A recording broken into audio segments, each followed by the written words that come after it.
para terminar con la parte de rotación. ¿Sí? Bien. Vamos a empezar con la clase de hoy. ¿Se escucha bien? Sí, sí, sí. Muy bien. Les quiero mostrar esto. La facultad va a dar unos talleres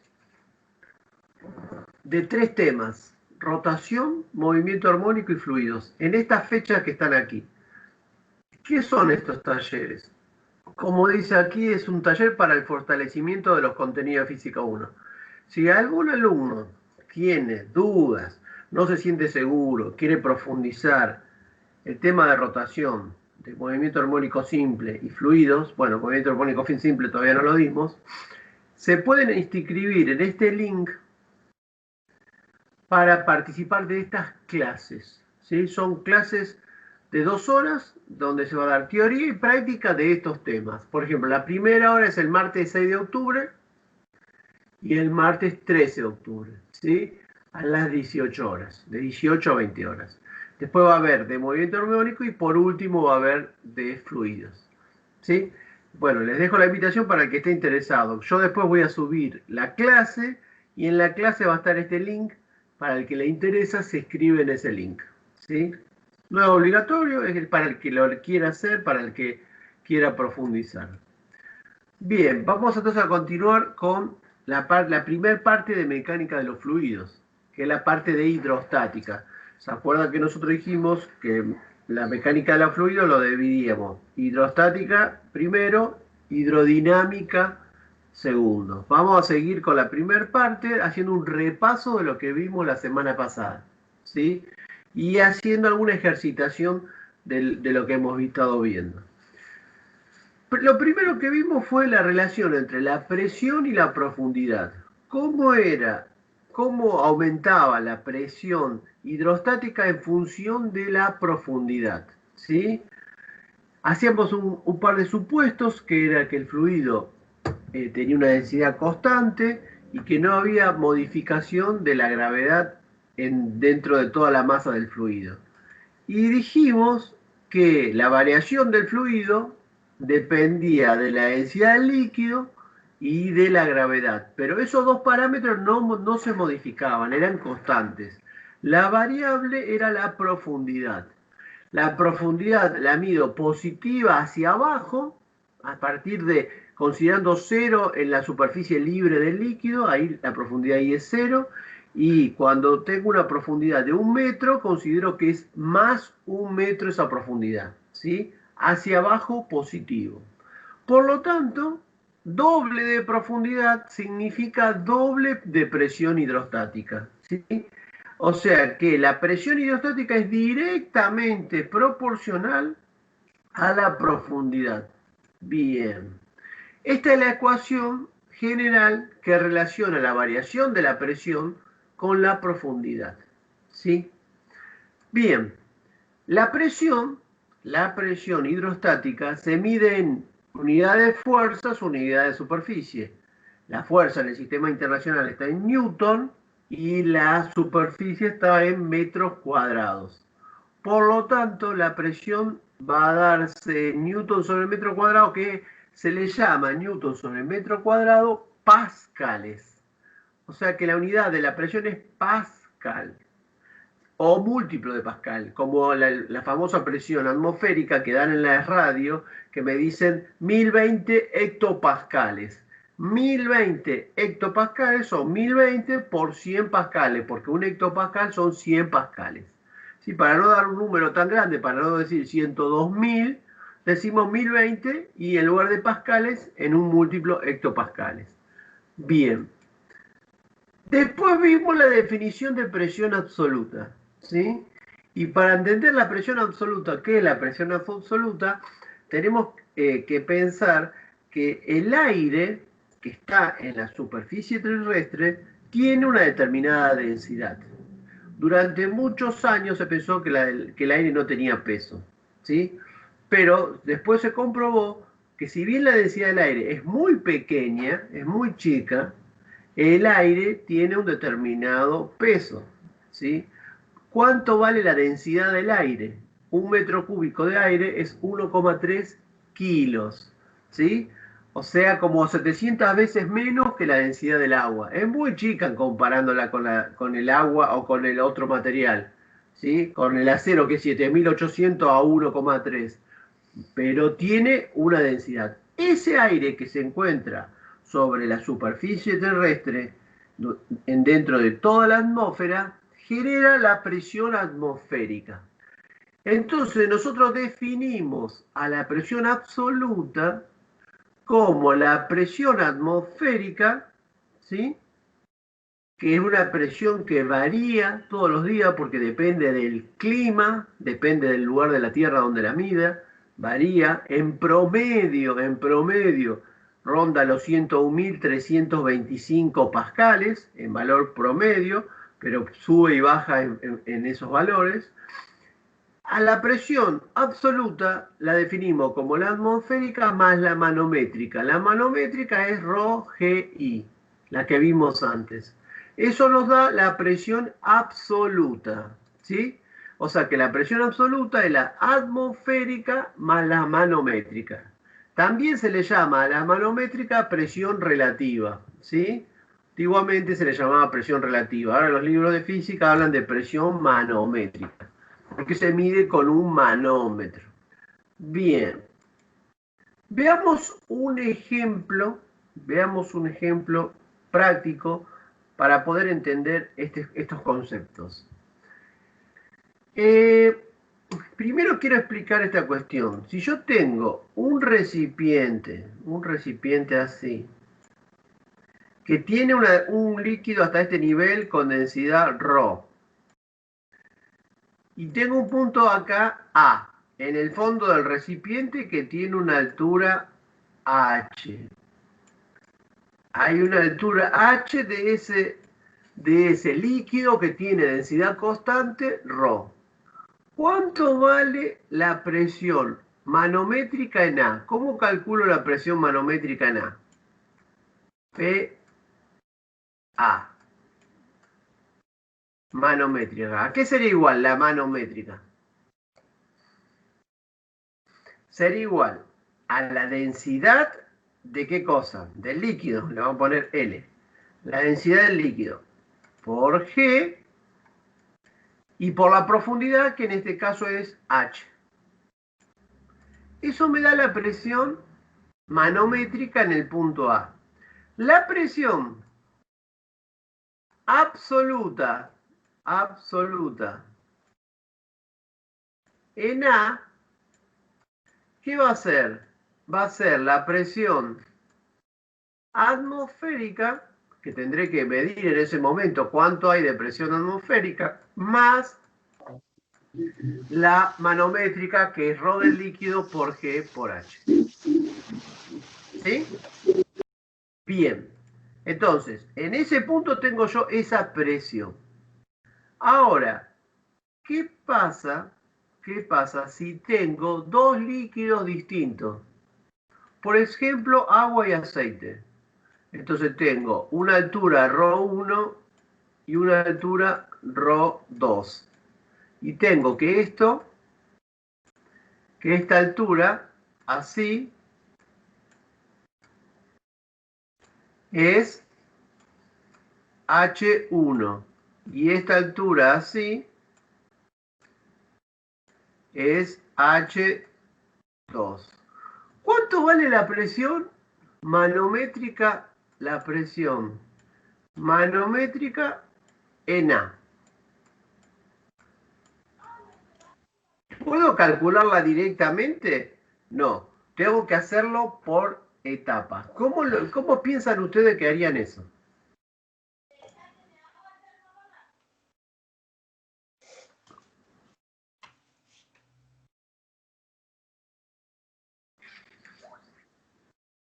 De 1 por G por H. Exactamente. Muy bien, Pedro. Muy bien. ¿Qué dice Pedro? Que sería ρ1 por G por H1. ¿Sí? Puso densidad, puso una D porque no tiene ρ ahí para escribir. Más ρ2 por G por H2. Voy sumando las presiones. Calculo la presión en este punto. ¿Cuánto vale la presión en este punto? Esto. Rho G. Ah, acá está mal. Esto es 2. Y esto es 1. Rho 2 y Rho 1. ¿Sí? Rho 2 por H1 por G me da la presión acá. En B, vamos a decir. La presión en B es esta profundidad por esta densidad por G. Ahora, la presión en A es la presión en B más la altura H2 por ρ1 por G. ¿Se entiende cómo voy sumando? No puedo hacer todo total. ¿Por qué no puedo hacer todo total? Porque no hay un solo líquido. Hay líquidos con distinta densidad. Bien. Eso nos va a servir para resolver este problema. Fíjense lo que dice este problema. En un tubo U de la figura, abierto a la atmósfera, se vierte un líquido con una densidad de 2 gramos sobre centímetros cúbicos. ¿Sí? O sea que el líquido 2 es 2 gramos sobre centímetros cúbicos. Bien, ese es el 2. Una vez que se estabiliza en una de las ramas, se vierte... No, perdón, ese es este. Es el este. En un tubo U abierto se vierte un líquido de densidad S. El 2 es este. Bien. Una vez que se estabiliza en una de las ramas, se vierte lentamente un líquido cuya densidad es 0,5. Este es 0,5. El 2. ¿Sí? El más liviano queda arriba del que es más pesado, que queda abajo. Bien, en la otra rama se vierte otro líquido de densidad desconocida. ¿Sí? El líquido 3 no sé qué densidad es. En la otra rama se vierte otro líquido de densidad desconocida, hasta formar una columna de 3 centímetros. O sea, el de rama desconocida, este líquido tiene 3 centímetros de alto y este tiene 6 centímetros de alto. Y se equilibra en esa posición. Bien, quedando 2 centímetros de diferencia entre la columna izquierda y la derecha. Determina la densidad del líquido desconocido, determina la densidad del líquido 3. Bien, yo para hacer eso, lo que tengo que hacer es tratar de hacer una igualdad. Esa igualdad la voy a hacer calculando la presión por una rama y por la otra, e igualándola, para ver si me queda una ecuación con una incógnita. Ahora, no puedo hacer la igualdad en cualquier lado, tengo que hacer la igualdad de dos puntos que tengan la misma presión. Si yo digo por acá, si yo trazo una horizontal por ahí, este punto acá, ¿tiene la misma presión que este punto si los líquidos son distintos? No. No tienen la misma presión justamente porque los líquidos son distintos. ¿Dónde tengo que plantear la igualdad? En las dos ramas que tengan el mismo líquido, el líquido que tenga la misma densidad. Por ejemplo, en esa horizontal o en cualquier horizontal debajo de esa línea roja. Cualquier punto debajo de esa línea roja van a estar los dos, líquido 1, con la misma presión. Quiere decir que si yo planteo la presión en 1 por el tubo de la izquierda, planteo por otro lado la presión en 2 por el tubo de la derecha, esas dos presiones son iguales, por lo tanto las puedo igualar. Si igualo las presiones, a lo mejor me queda como incógnita la densidad desconocida. Vamos a ver si es así. Pregunto, ¿cuánto vale la presión manométrica en 1? ¿Cuánto vale la presión manométrica en el punto 1? Alguien que me lo escriba o me lo diga, a ver.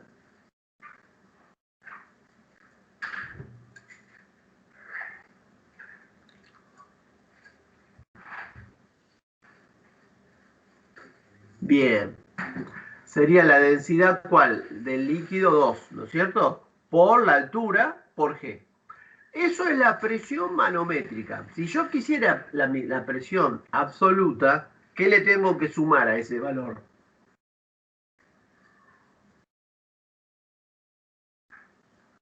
La absoluta resulta de la manométrica más qué cosa. La atmosférica. Más la atmosférica. Bien, le debería subir la atmosférica. Bien. Voy a plantear directamente las dos manométricas. ¿Qué es lo que puedo hacer? O planteo las dos manométricas o planteo las dos absolutas. Mucho sentido no tiene que plantear la absoluta, porque cuando tenga esa igualdad, las dos presiones atmosféricas van a estar en los dos miembros y se van a anular. O sea que directamente vamos a plantear la presión manométrica y no absoluta. Y además no sé cuánto vale la presión atmosférica. Por lo tanto, no lo planteo desde el punto de vista relativo. Bien, ahora, ¿quién me dice cuánto vale la presión en 2? Acá.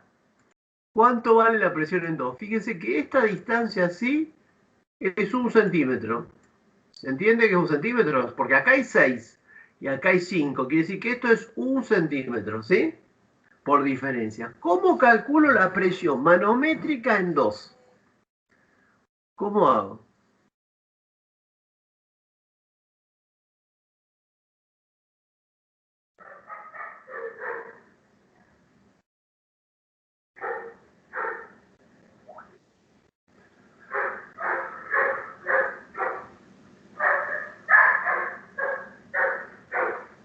A ver. Yo diría, vamos por partes. En este punto, acá, en este punto del rojo, en esa cruz roja, ¿cuánto vale la presión en ese punto? Densidad del líquido 3, que no la conozco, por, no sé eso, qué es eso, 2G, no sé qué es, Pedro. En ese punto tengo densidad 3 por G, ¿por cuántos centímetros?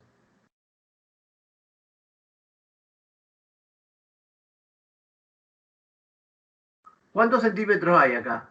De acá hasta acá. Esto, ¿cuántos centímetros son?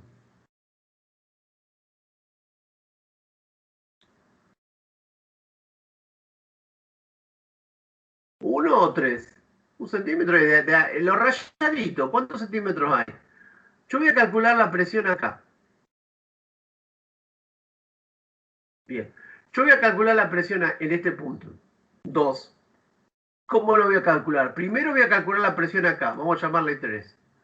Primero calculo la presión en 3. La presión en 2 va a ser la presión en 3 más lo que haya entre 2 y 3. ¿Sí? La presión en 3 vale ρ3 del líquido 3 por G por 3 centímetros pasados a metros. ¿Sí? Ahora, a eso le voy a sumar, ¿qué cosa? La densidad 1 por G, ¿por qué distancia había acá? Así. ¿Cuánto hay en el punto 2, cuánta altura hay de densidad 1? 1. 1 centímetro.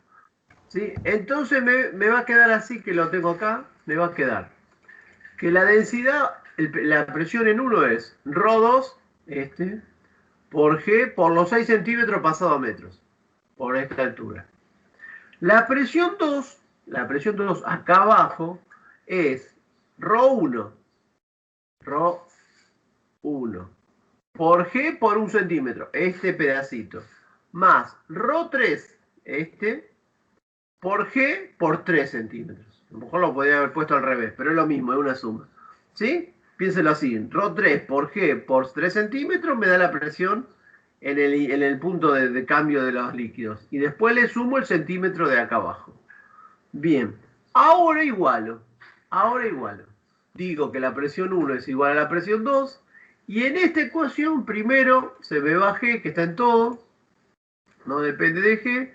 Y segundo, ρ2 lo tengo, ρ1 lo tengo, ¿qué no tengo? ρ3. Despejo ρ3 de esa ecuación.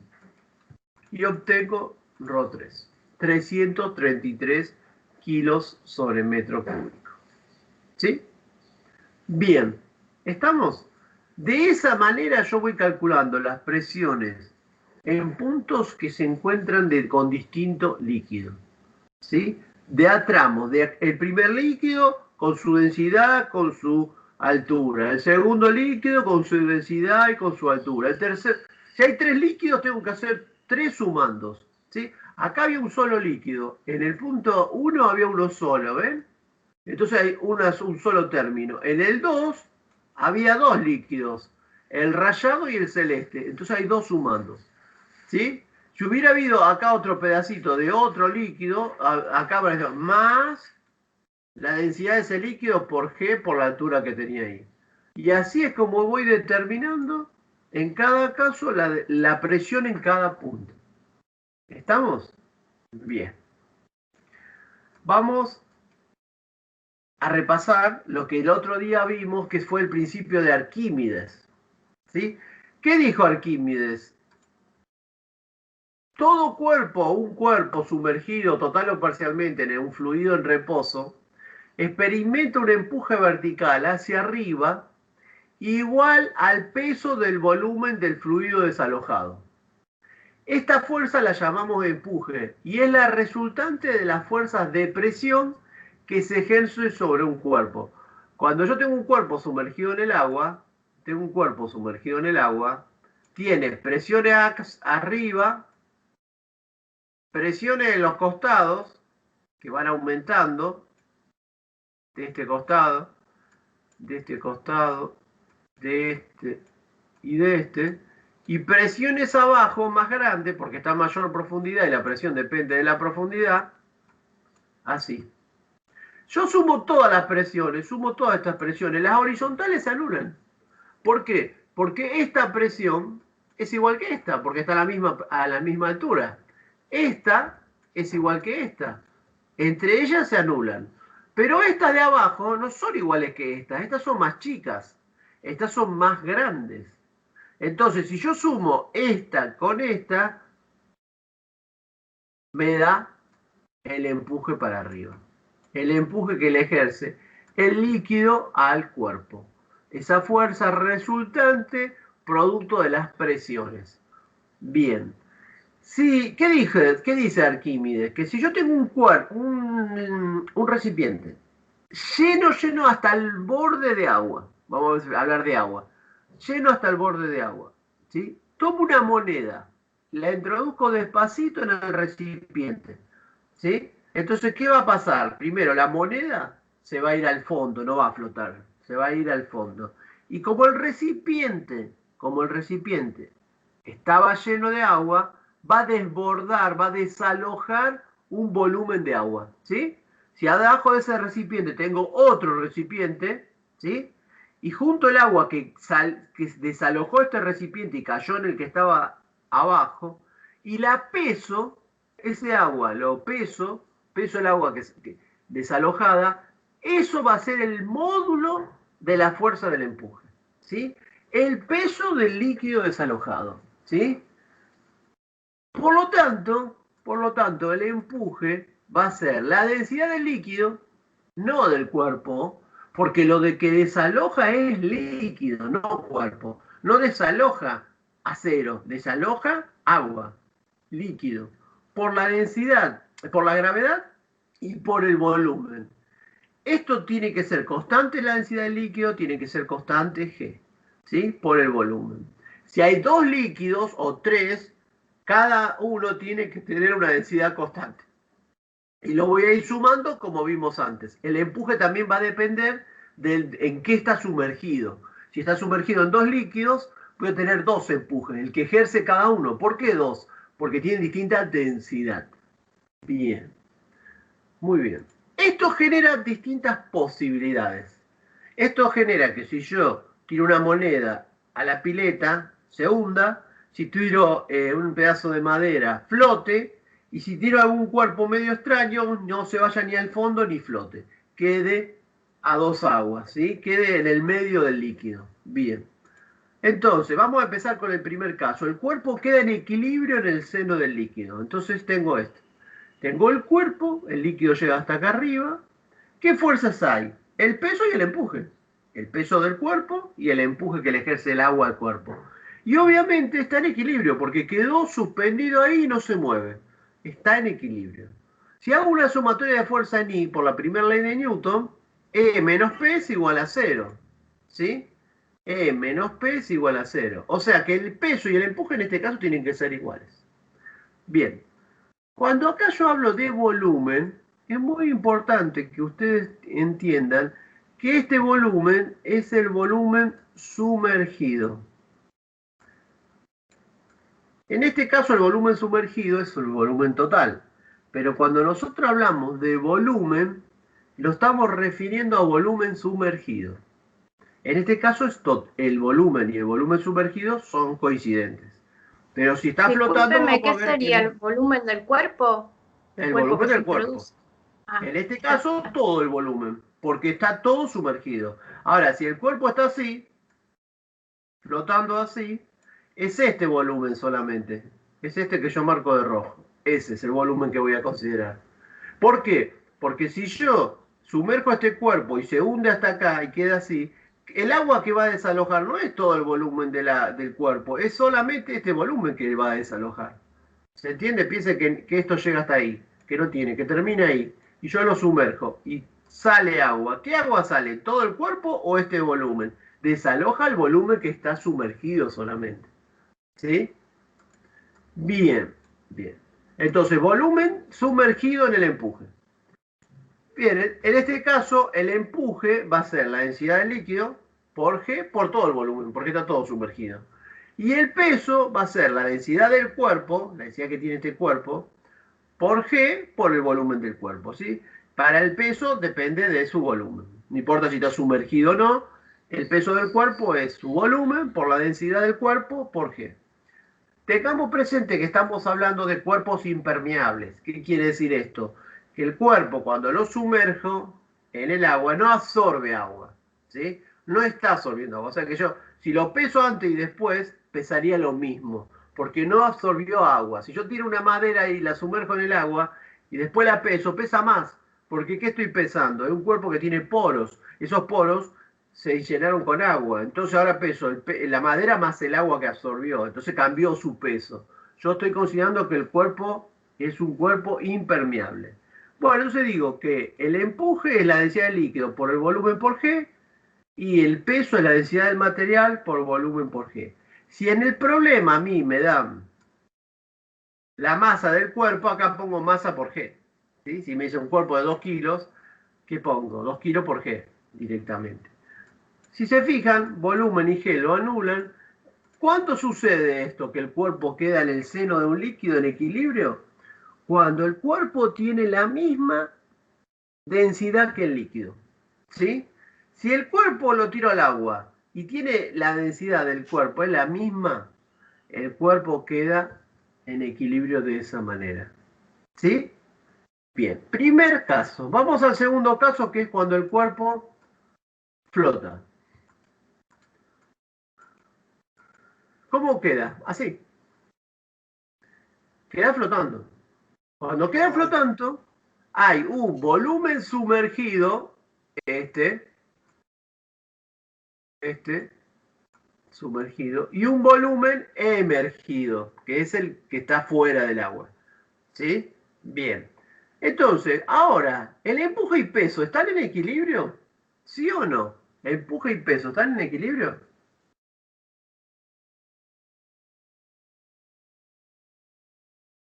No, estoy repasando la clase pasada, chicos. Estoy repasando porque ahora quiero hacer problemas de esto. Y para entrar a los problemas, la estoy repasando. ¿Sabes? No sé quién me preguntó. Esto ya lo di, lo estoy repasando. Bien, ya termino y empezamos con lo nuevo. ¿El peso y el empuje son iguales?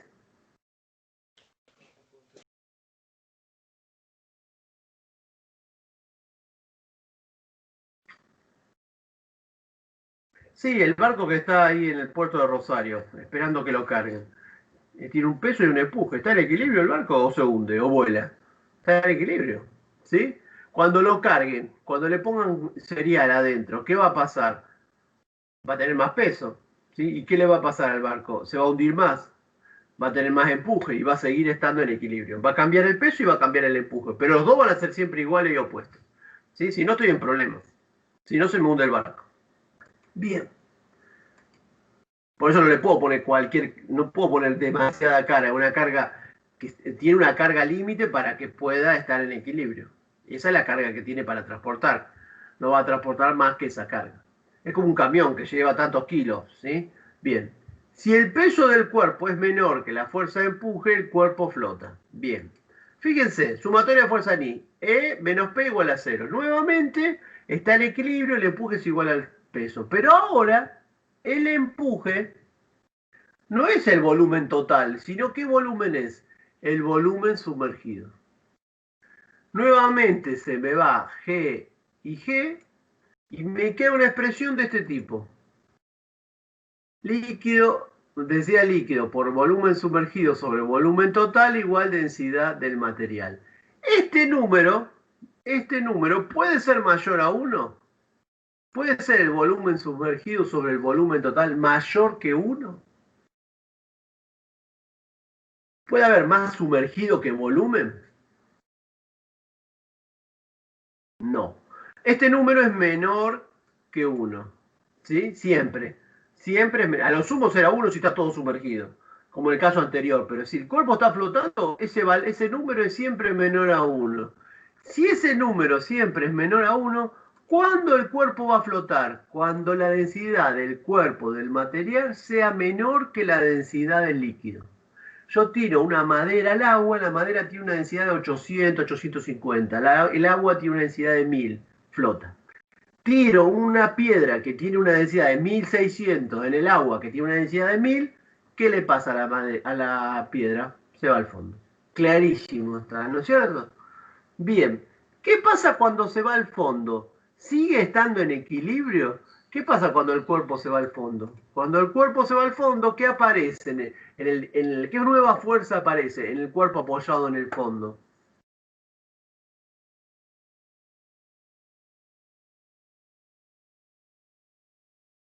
La normal. ¿Sí? Aparece la normal. Normal, empuje, peso. ¿Está otra vez en equilibrio? Sí. Pero hay una fuerza normal ahora. ¿Sí? El empuje más la normal es igual al peso. ¿Por qué? Porque el peso es mucho más grande que el empuje. Entonces, para equilibrarlo, aparece la interacción que hace el fondo con el cuerpo. La normal. Bien, entonces si hago la sumatoria de fuerza en I, tengo E más N menos P igual a 0. Y si reemplazo, el N va a ser el peso, que es la densidad del material por el volumen por G, y el empuje. En este caso, ¿qué volumen sería? ¿Parcial o total? ¿Está todo sumergido o no?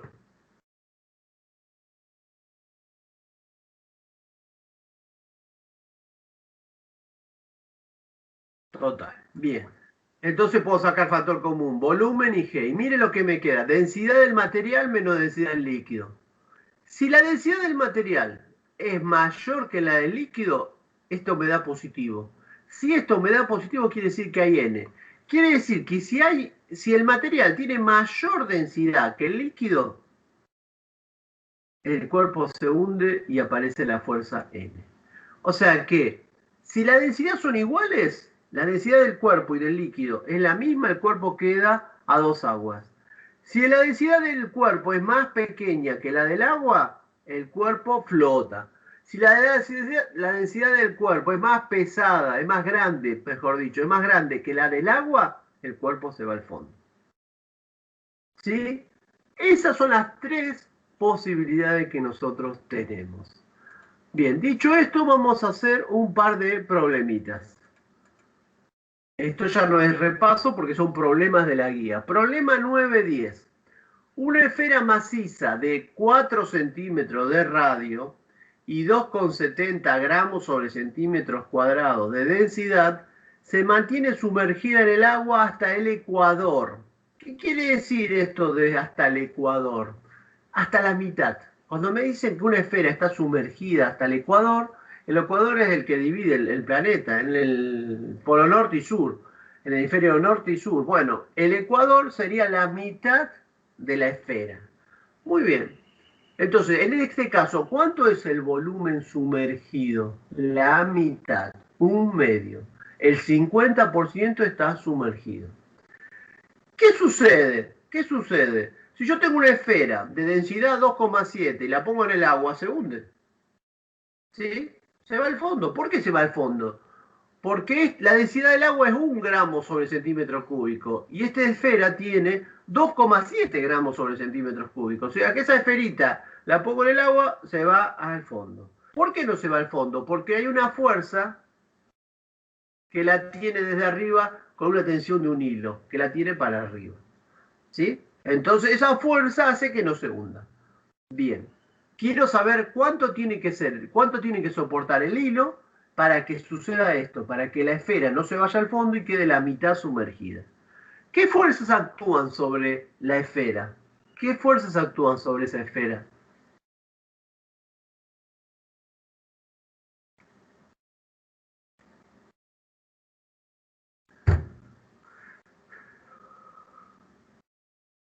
Escucho, ¿eh? El empuje, el peso y la tensión. Sí, perfecto. La tensión para arriba, el empuje para arriba, el peso para abajo. Bien. Miren acá, me da un dato, me lo da el problema, porque yo muchas veces esto, si no, no me acuerdo a lo mejor, que es que para calcular el volumen de la esfera, si yo sé, me dice un cubo, yo sé que el volumen del cubo es el lado del cubo, L por L por L. Ahora, si una esfera, bueno, el volumen de la esfera es 4/3 de pi por el radio al cubo. Con esa fórmula saco el volumen de la esfera. Me lo dan en el problema por si yo no me acuerdo de ese dato. Bien. El volumen de la esfera va a ser para el peso. Ahora, para el empuje, ¿qué tendré que usar? ¿Este volumen o la mitad de este volumen?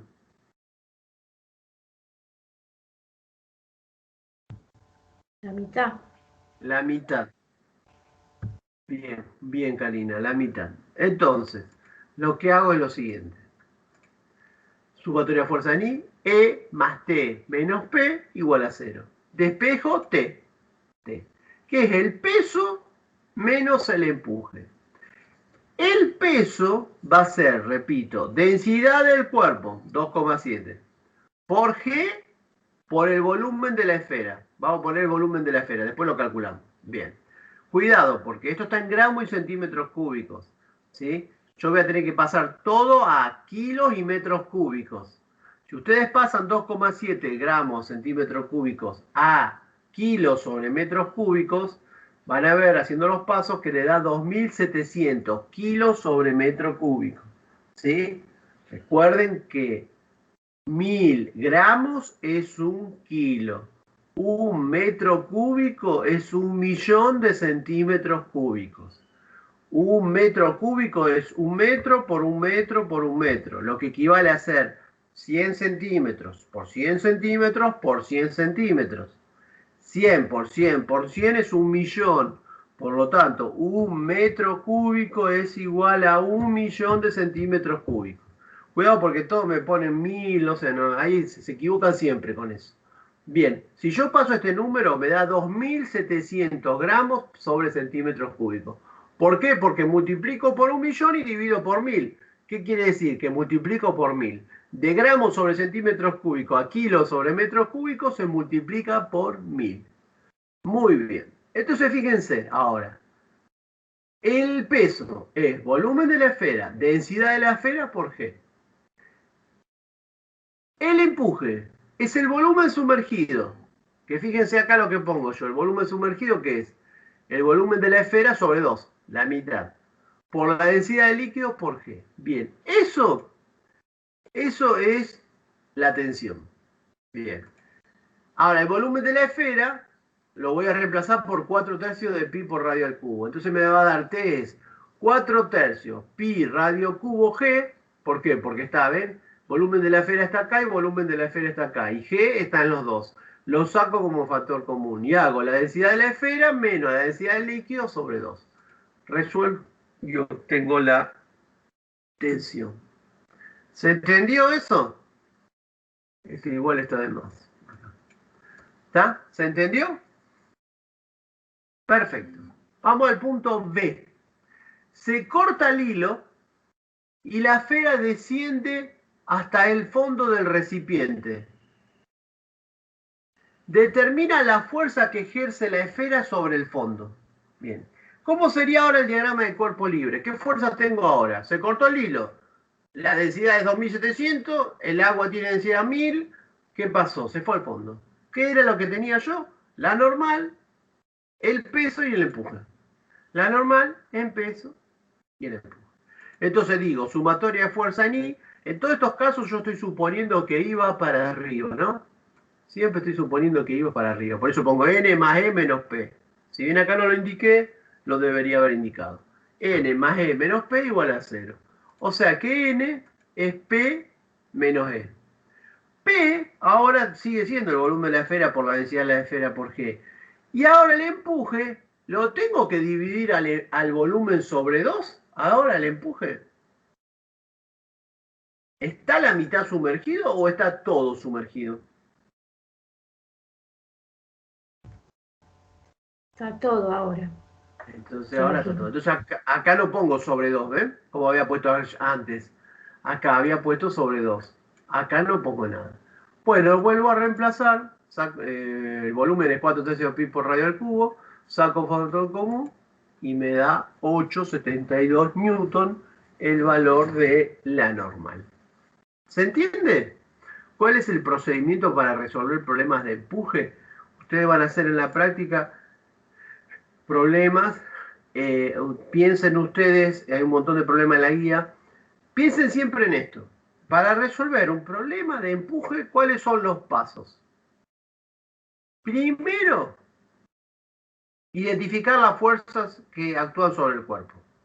¿Sí? Como hacíamos en dinámica, en un problema de leyes de Newton. Primero, identifico qué fuerzas actúan sobre mi cuerpo, que es el que estoy analizando. Segundo, hago el diagrama de cuerpo libre. Dibujo las fuerzas. Establezco mi sistema de referencia, el eje Y para arriba, por ejemplo. Y tercero, hago la sumatoria de fuerzas. Una vez que hice la sumatoria de fuerzas, me tengo que acordar que el peso del cuerpo depende de su densidad, de su volumen y de la gravedad. Que el peso del cuerpo depende de la densidad del cuerpo, no la del agua. No importa que el cuerpo esté sumergido en agua o esté en la superficie, esté en aire, pesa igual. Si me dan la masa del cuerpo, bueno, la masa por G también es el peso. Si me dan el volumen, densidad del cuerpo por volumen por G. Si me dan la masa, masa por G. De esa manera obtengo el peso del cuerpo. El empuje no va a depender de si el cuerpo es de acero o de hormigón. El empuje va a depender del líquido donde está sumergido. Por lo tanto, el empuje va a ser la densidad del líquido por G por el volumen desalojado, o sea, el volumen sumergido. Que en el caso B era todo sumergido porque se fue al fondo, y en el caso A era la mitad sumergido. Y puede ser cualquier valor. ¿Sí?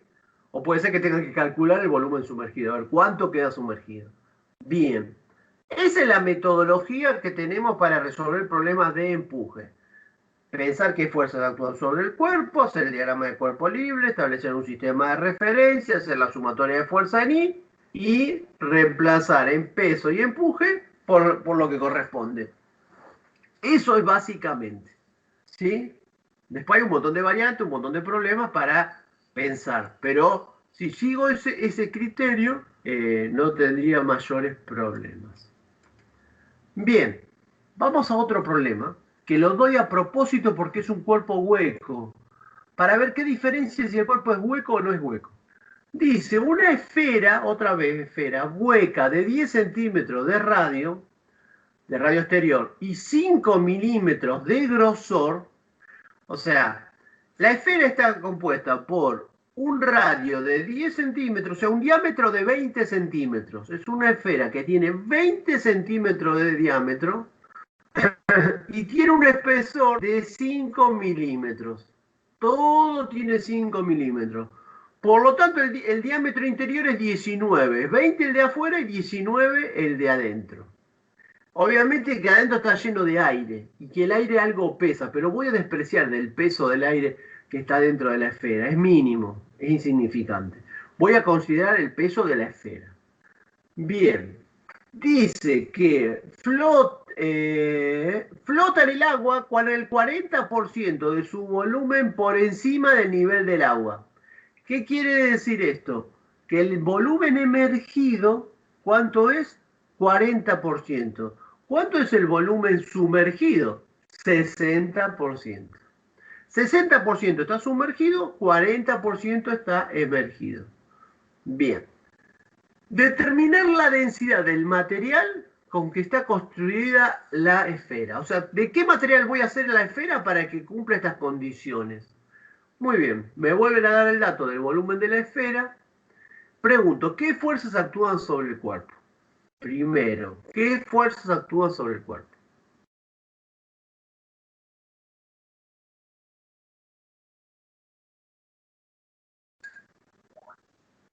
El peso y el empuje. ¿Están en equilibrio?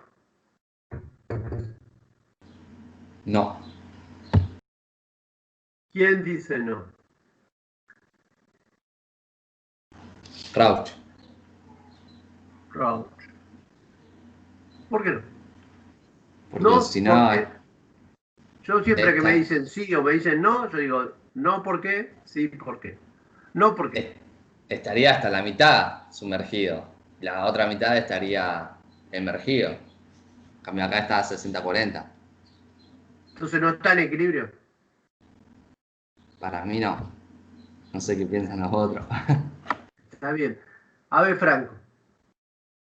Si un cuerpo no está en equilibrio, ¿qué le está pasando? Yo sobre la mesa, acá arriba, tengo el celular. ¿Sí? ¿Está en equilibrio el celular? No se mueve. ¿Está en equilibrio? ¿Qué fuerzas actúan sobre el celular? El peso y la normal.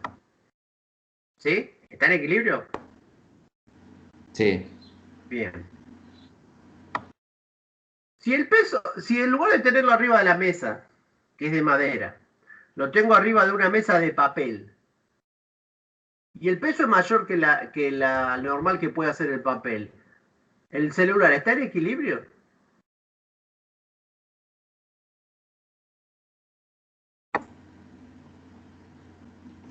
No.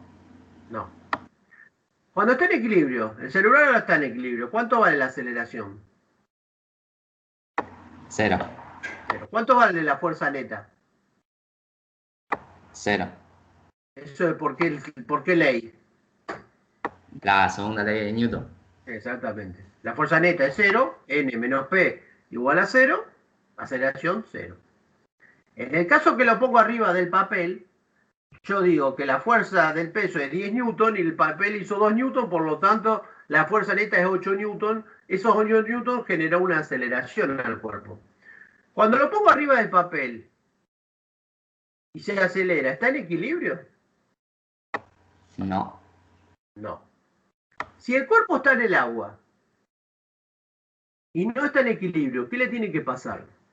O hundirse o ir para arriba. Claro, Si se tener una hunde y se va aceleración. al fondo, tiene aceleración. Cuando yo tiro la moneda al agua, en el instante que cae el agua y llega hasta la base del recipiente, tiene una aceleración que yo la podría calcular midiendo el tiempo que demoró. ¿Sí? Bien, tiene una aceleración. Claro. Bien. Si el cuerpo lo tiro para arriba, también tiene una aceleración de la gravedad. Si yo en lugar de ser la moneda, pongo un cuerpo de madera en el agua y está un poquito flotando y un poquito hundido, y lo dejo, se queda quietito ahí, ¿no está en equilibrio? Claro, sí, porque no tiene aceleración. Se queda en el lugar, no se hunde. No importa que no esté sumergido, Claro. está flotando en equilibrio. El barco que está en el puerto de Rosario esperando que lo carguen, está en equilibrio. Tiene un peso, el peso del barco, más todas las personas que están arriba y lo que fuera, menos, bueno, para abajo, y el empuje del agua para arriba. ¿Sí? Está en equilibrio. Cuando le cargo más peso, se hunde más, aumenta el empuje y sigue estando en equilibrio. O sea que cuando yo estoy cargando el barco, a medida que lo voy cargando, va descendiendo el barco y va aumentando el peso del barco, porque el cereal sería parte del peso del barco, y a medida que aumenta el peso, aumenta el volumen sumergido y aumenta el empuje. Pero siempre son los dos iguales opuestos y siempre están en equilibrio. ¿Qué diferencia hay? Que a lo mejor La diferencia es que la línea de navegación bajó, pero sigue estando en equilibrio. O sea que el cuerpo está en equilibrio en este caso, sí está en equilibrio. ¿Sí, Franco? ¿Se entiende este concepto? No Sí, importa que sí, esté el ahora se 40, el entiende. 50 o el 30, está en equilibrio. En realidad yo tengo que ver de qué material lo hago para que esté en esa condición. Porque si yo lo hago con otro material, a lo mejor no está el 40%. Y si lo hago de un material de mucha densidad, se me va al fondo. ¿Sí? O y si lo hago de plástico muy livianito, ¿viste? Vos tiene una pelota de plástico esa al agua y casi está todo afuera. ¿Por qué? Porque es todo aire y una capita finita de plástico. Entonces casi no está sumergida. Apenita sumergida. Depende de qué cosa. De la densidad de toda la pelota. Bien. Entonces, el peso y el empuje están en equilibrio. El empuje es igual al peso. ¿Sí? El empuje, ¿a qué va a ser igual? Al volumen sumergido por la densidad del líquido por G. ¿Y el volumen sumergido qué es? Es el 60% del volumen exterior. ¿Importa para el empuje que sea hueco o no? No. ¿Qué es lo que desaloja la esfera? ¿Cambia que yo sumerjo una esfera hueca que una maciza? Desaloja lo mismo. Por lo tanto, para el volumen sumergido no depende de si es macizo o hueco. Bien, es lo que desaloja. Es el volumen exterior. Bien, el peso, ¿cómo calculo el peso de esa esfera hueca? ¿Calculo el peso de la esfera maciza y ya está? ¿O no?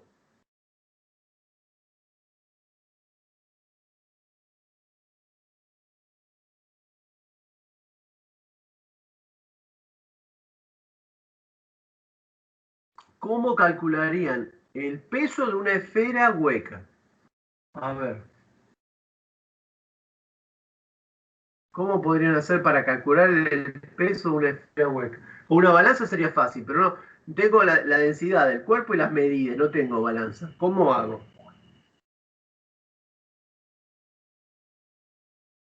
Bueno, ¿cómo? Sí, ya sé que con la densidad, pero ¿cómo? ¿Qué cuenta hago?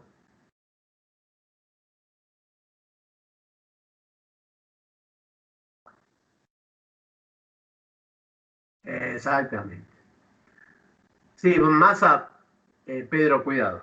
Porque vos si decís masa, densidad por volumen por G, o masa, densidad por volumen, vos estás suponiendo que es macizo. Y yo le tengo que restar el peso del aire que está adentro. Tengo que restarle como que adentro no tiene nada. Entonces, ¿cómo hago? Calculo una esfera de 10 centímetros de radio que masa tiene. Y le resto una esfera de 9,5 centímetros de radio, el peso. Entonces, ¿qué me da? El peso de la pared. ¿Se entiende? Calculo la esfera de todo maciza, de 10 centímetros de radio, me da tanto. Y después calculo una esfera igual de 9,5 centímetros de radio. Me da una 100 kilos y la otra 90 kilos. Quiere decir que ¿cuánto tiene? ¿Cuánto sería el casquete? 90 menos, 100 menos 90, 10 kilos. La diferencia. ¿Se entiende? ¿Sí? Bien. Entonces, 60 sumergido, 40 por encima del nivel del agua. El peso es volumen de la esfera por densidad de la esfera por G. ¿Sí? Ese volumen de la esfera es el volumen, primero el peso, la masa, el peso exterior, volumen exterior por densidad de la esfera por G. Y después le resto el interior. En realidad yo le tendría que sumar el peso del aire que está dentro, ¿sí? Tendría que hacer el volumen interior por G por la densidad del aire. Eso es muy pequeño, es muy chiquitito ese valor. Por lo tanto, directamente lo desprecio. Bien. Entonces igualo, me queda 0,60 volumen exterior, densidad líquido G, y me queda densidad de la esfera G, volumen exterior, pero volumen interior. El volumen exterior va a ser con el radio exterior. El volumen interior va a ser con el radio interior, que son 9,5 centímetros. Son los 10 menos 5 milímetros. Bien, despejo la densidad de la esfera. Despejo esta densidad que está acá. Es lo único que no conozco, porque los volúmenes los puedo calcular con esta fórmula. La densidad del líquido es 1000 y el volumen lo saco con esa fórmula. Y 0,60 ya lo tengo. Entonces despejo la densidad de la esfera. ¿Sí? Fíjense que en esta expresión este pi se va a anular con este pi, este 4 tercios se va a anular con este 4 tercios, por eso acá desaparecen. Entonces queda el radio exterior al cubo, 0,60, y la densidad del líquido. Y abajo queda la resta entre el radio exterior al cubo menos el radio interior al cubo. Y eso me da la densidad del material. Fíjense que el material tiene 4200 de densidad. Si no fuera hueco, ¿qué le pasaría a la esfera? Si fuera maciza y tiene una densidad de 4200, ¿qué le pasaría?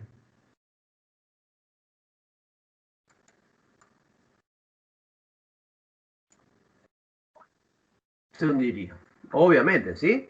Para que no se hunda tiene que ser hueca. Bien, bien, perfecto.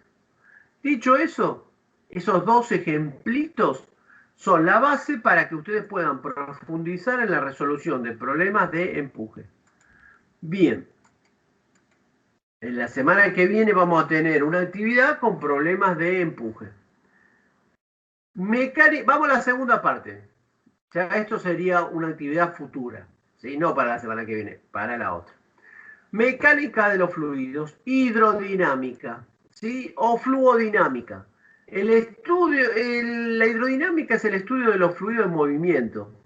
Nosotros vamos a estudiar el movimiento, en este caso nosotros vamos a estudiar el movimiento de un fluido ideal, que es un fluido ideal que se mueve dentro de una tubería, ¿sí?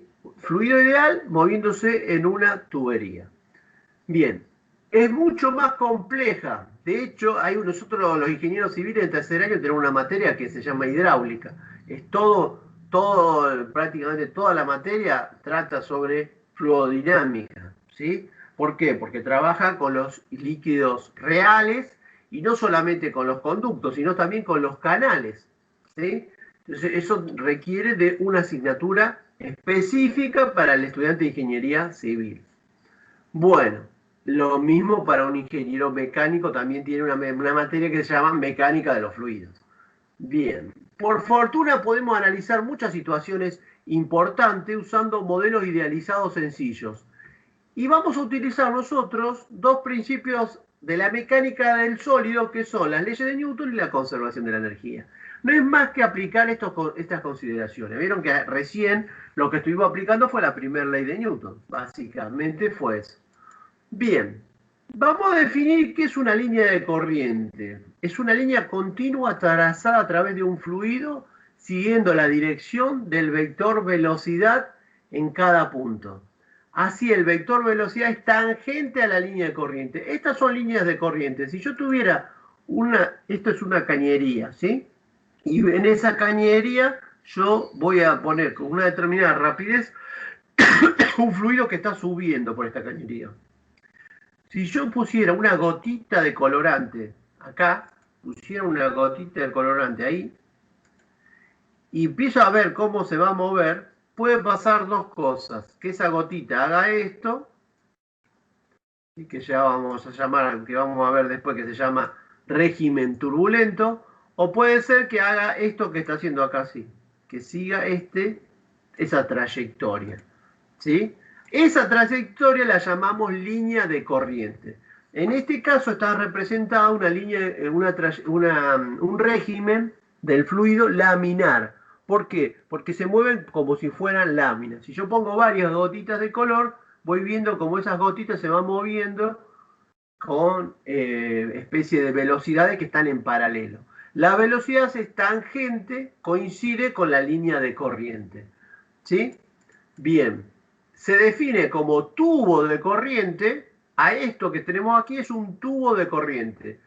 Es a una porción de flujo formada por todas las líneas de corriente. O sea que el tubo de corriente es una porción del flujo que está formado por infinitas líneas de corriente que atraviesan transversalmente un área. ¿Sí? Eso me da un flujo. Un flujo que está atravesando una sección. Bien. Nosotros vamos a trabajar este tema con dos ecuaciones, que las vamos a ver hoy y vamos a practicar la semana que viene con resolución de problemas y ejemplos y aplicaciones. ¿Qué son? La primera, la ecuación de continuidad, y segundo, la ecuación de Bernoulli. Esas son las dos ecuaciones solamente que vamos a trabajar para la resolución de problemas de hidrodinámica. Continuidad y Bernoulli. Pero para fluido ideal. Para un fluido ideal. ¿Se acuerdan cuando nosotros hablábamos de un sólido que no tenía fricción? Bueno, le poníamos un montón de variantes, no había fricción con el aire, no había fricción cuando se movía con respecto a un plano. Bueno, entonces dábamos determinada hipótesis de trabajo. La polea no tenía masa, la cuerda no tiene masa y no se estira. Esas son hipótesis de trabajo. ¿Sí? Las poleas tienen masa, las cuerdas se pueden estirar. ¿Sí? Nosotros vamos acotando y creamos un modelo matemático para esa hipótesis. Nosotros en este curso introductorio de fluidos solo lo vamos a hacer para el fluido ideal, no para el fluido real. ¿Qué es un fluido ideal? Bueno, cumple con 4 hipótesis un fluido ideal. La primera, es incompresible. No quiere decir que no se entienda, no, que no se comprime. No se comprime, no se lo puede comprimir. ¿Qué quiere decir que no se lo puede comprimir? Que su densidad no varía a lo largo del flujo. Siempre tiene la misma densidad. ¿Sí? Entonces, primera hipótesis, el cuerpo no varía de densidad. ¿Sí? Bien. El fluido no tiene viscosidad. Recuerden que habíamos hablado el otro día de la viscosidad, que habíamos dicho que la miel tenía mucha viscosidad y el agua tenía prácticamente nula. La viscosidad, esa propiedad que tienen los fluidos, es la fricción que hay entre las capas de los fluidos y entre el fluido y el conducto. ¿Sí? La fricción que se genera. Se supone que no hay, en el fluido ideal, no hay viscosidad. No es un fluido que tenga viscosidad. No hay fricción, no hay pérdida de energía por fricción. El fluido es laminar, como dijimos antes, sigue una trayectoria lineal paralela entre las capas. Es un flujo laminar, no es un flujo turbulento. ¿Cómo sé yo cuando un régimen es laminar o no? Bueno, hay una fórmula que van a estudiar ustedes que se llama el número de Reynolds. El número de Reynolds es una fórmula que relaciona el diámetro, la velocidad y el coeficiente de viscosidad del líquido. Relacionando esos 3 parámetros yo obtengo un número dimensional. Si ese número es mayor que aproximadamente 2000, digo que el régimen es turbulento. Si es menor, digo que es laminar. Hay una zona, algunos dicen, no, para que sea laminar tiene que ser menos de 1700 porque hay una zona intermedia. Bueno, esto es una discusión porque eso son cuestiones experimentales. Entonces, según la experiencia y cómo lo tomes, yo quiero estar seguro que sea laminar, el número de Reynolds tiene que ser mucho menos de 2000. Pero si me da 2500, ya sé que es turbulento. Bien, entonces el régimen para un fluido ideal es laminar. Y por último, el flujo es estacionario. ¿Qué quiere decir que sea estacionario? Que en todos los puntos de la sección de la cañería no va a variar ni la presión ni la rapidez del fluido. Sí puede variar de un punto a otro. O sea, en el A va a tener una rapidez, en el B otra, en el C otra. En el A va a tener una presión, en el B otra, en el C otra. Ahora, en el A siempre va a tener la misma presión y la misma velocidad. En el B siempre la misma, varía de una sección a otra, pero en esa sección no cambia en el tiempo. Es estacionario. Si cumple estas cuatro hipótesis, el fluido, digo que es un fluido ideal. ¿Sí? Bien. Entonces vamos a plantear la ecuación de continuidad y de Bernoulli para fluidos ideales. Bien. ¿Cómo voy a plantear la ecuación de continuidad? La ecuación de continuidad, primero lo que me va a relacionar a mí es ¿qué pasa si el tubo El conducto varía de diámetro, de sección. Si el tubo varía de sección, ¿la velocidad variará? ¿Será siempre la misma? Bueno, vamos a ver eso. Vamos a ver qué pasa si entra una manguera, entra con 1 pulgada y sale con 2. La velocidad que va por 1 es la misma que sale en 2. Vamos a ver qué relación hay entre esas velocidades. Si son iguales o no. Y cómo se mide esa relación. Para eso, ¿qué es lo que decimos? Tomamos un conducto. Esto es un conducto, es una cañería. Que justamente lo que he hecho es, en la sección 1 poner una cañería de un diámetro pequeño y en la sección 2 una cañería de un diámetro más grande. Por lo tanto, A2 es mayor que A1. Bien, y tengo que marqué una parte celeste acá y una parte celeste acá. Aparentemente el delta X1 es más grande que el delta X2. ¿Sí? Es más grande. ¿Por qué? Porque yo lo que voy a comparar va a ser este volumen con este volumen. O sea, este volumen sería igual que este. Bien. Dice que la figura representa un fluido que fluye en el interior de un tubo de tamaño no uniforme en un flujo estable. ¿Sí? Un fluido ideal y además yo lo hice de distinta altura, para que vean que no depende de la altura, no depende si esto es horizontal o no. El punto A está más alto o más bajo que el A2, está más alto que el A1. No hay problema. Bien, en un intervalo de tiempo pequeño, delta T, el fluido que entra por el extremo inferior del tubo recorre una distancia delta X1. En un delta T, el fluido que está acá, T0. En T1 el fluido está acá. Delta T es T1 menos T0. ¿Sí? Bien, entonces ya sé que delta X va a ser la velocidad 1 por el delta T. ¿Por qué? Por la ley de cinemática. Distancia, componente de velocidad por tiempo. Bien, donde V1 lo llamo la rapidez. Sería la componente de la velocidad. Pero en este caso lo tomo directamente como la rapidez porque la considero positiva. Bien, entonces ahora digo que si A1 es el área de la sección transversal, en esa región, entonces la masa contenida en esa región interior, ¿cuánto es la masa que hay acá en la sección de abajo?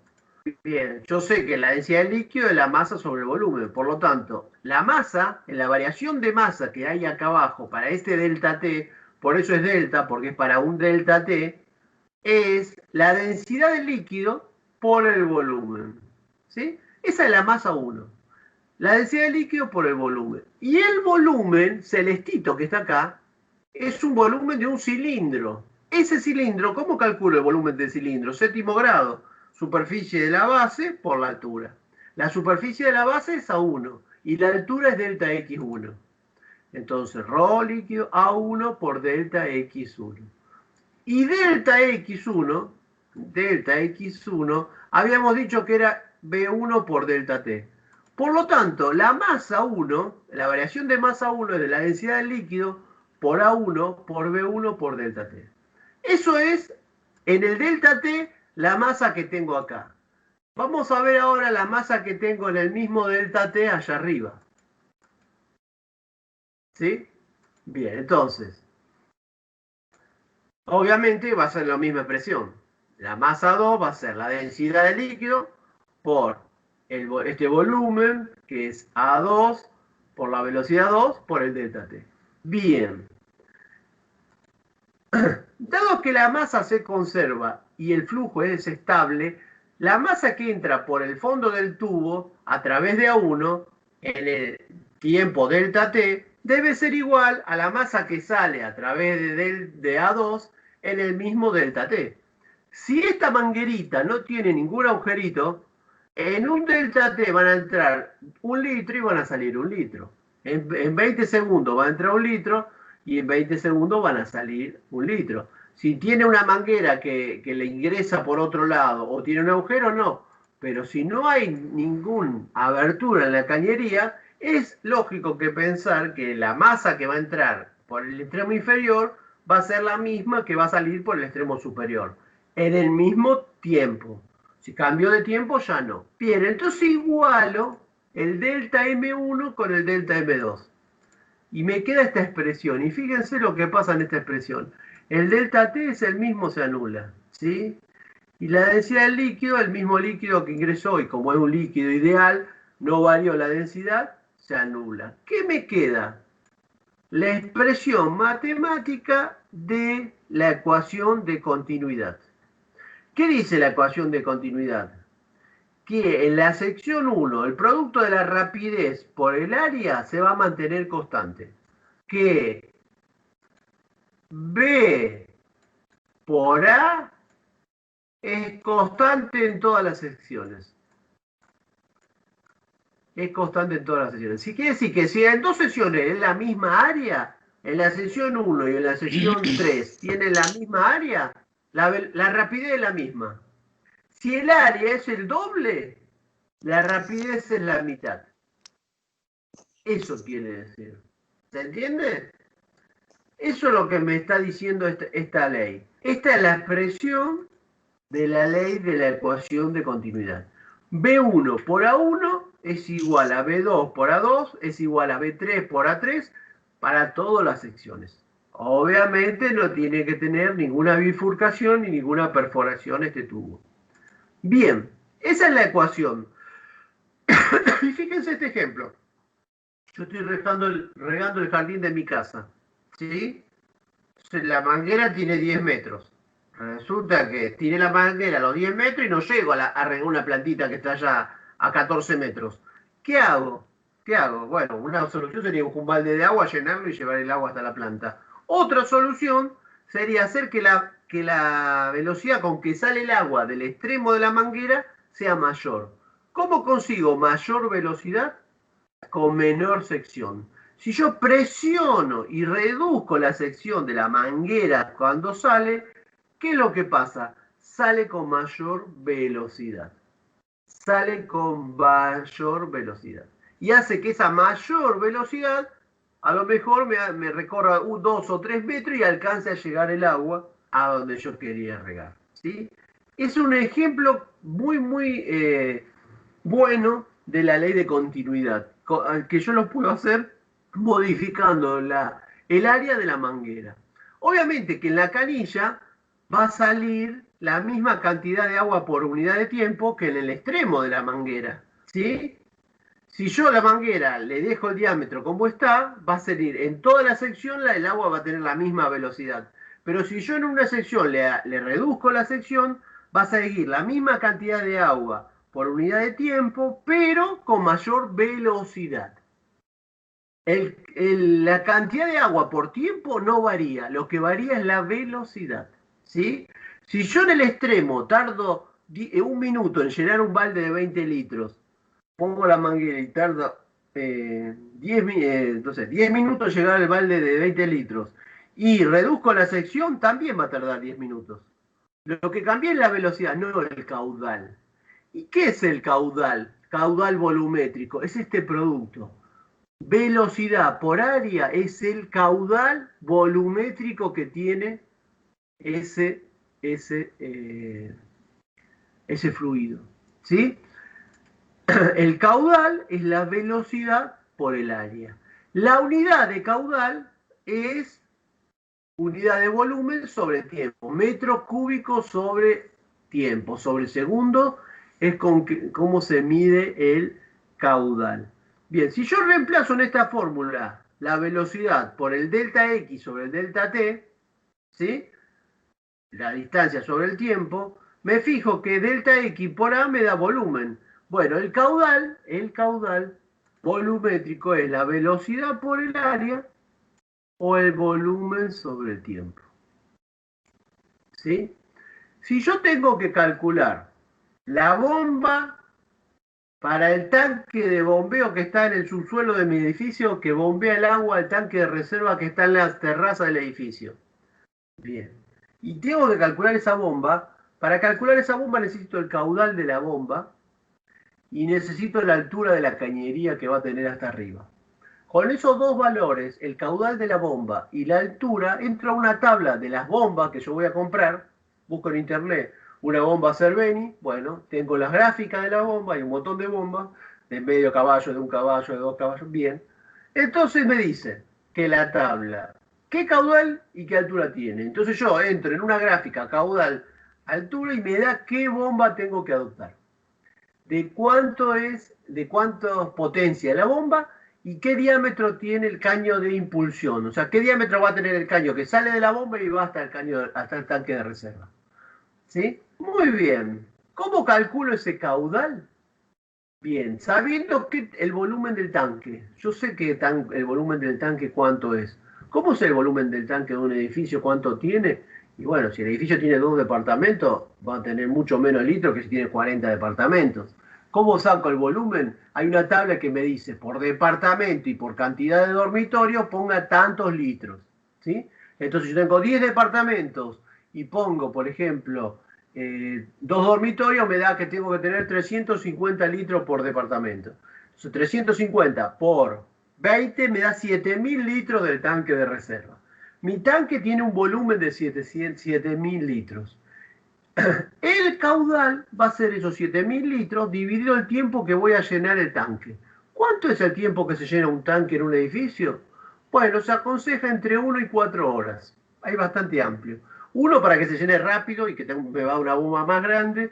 4 horas parecería ser un tiempo prudente, que en 4 horas se llene. Porque además no necesito que el tanque esté todo lleno para tener agua. A la media hora que ya tengo 10 o 15 centímetros de agua en el tanque, ya empiezo a tener agua. O sea que 4 horas podría ser un tiempo adecuado. Bueno, los 7.000 litros dividido las 4 horas, ¿qué me da? El caudal que voy a necesitar para calcular esa bomba. ¿Se entiende? Bien, entonces, 3 cosas hemos visto. Continuidad, B1 por A1 igual a B2 por A2 igual a B3 por A3. Caudal. Y caudal tiene 2 fórmulas. Velocidad por área, volumen sobre tiempo. ¿Sí? Tiene 2 expresiones. En estas 2 ecuaciones, la unidad va a ser en el sistema internacional metros cúbicos sobre segundos. Volumen metros cúbicos, tiempo segundos. Velocidad metros sobre segundos, área metro cuadrado. Metros cúbicos en el sistema internacional sobre segundos. Es posible que en algunos casos sea sobre hora, bueno, lo pasaré sabiendo que una hora son 3.600 segundos. Pero básicamente es eso. Bien, ya sabemos lo que dice la ley de continuidad. ¿Qué relaciona la continuidad? El área y la velocidad. Bien, veamos un ejemplo. Pregunta, ¿se entiende?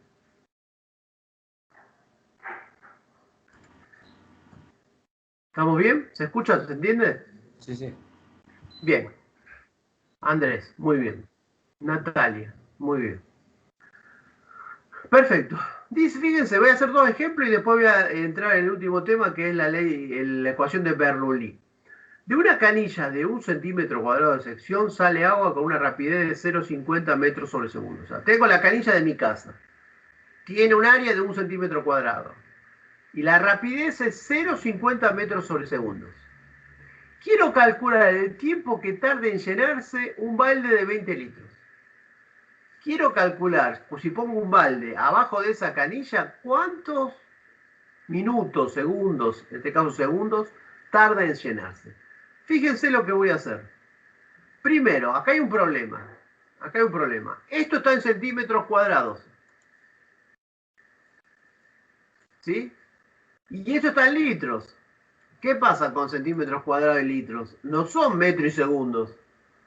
Tengo que llevar el volumen en metros cúbicos y el área en metros cuadrados. Bueno, ¿qué relación hay entre litros? A ver, los ingenieros civiles, ¿qué relación hay entre litros y metros cúbicos? ¿Cómo paso de litros a metros cúbicos?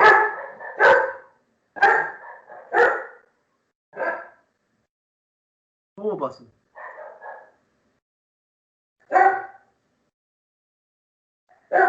¿Alguien me sabe decir qué relación hay entre litros y metros cúbicos?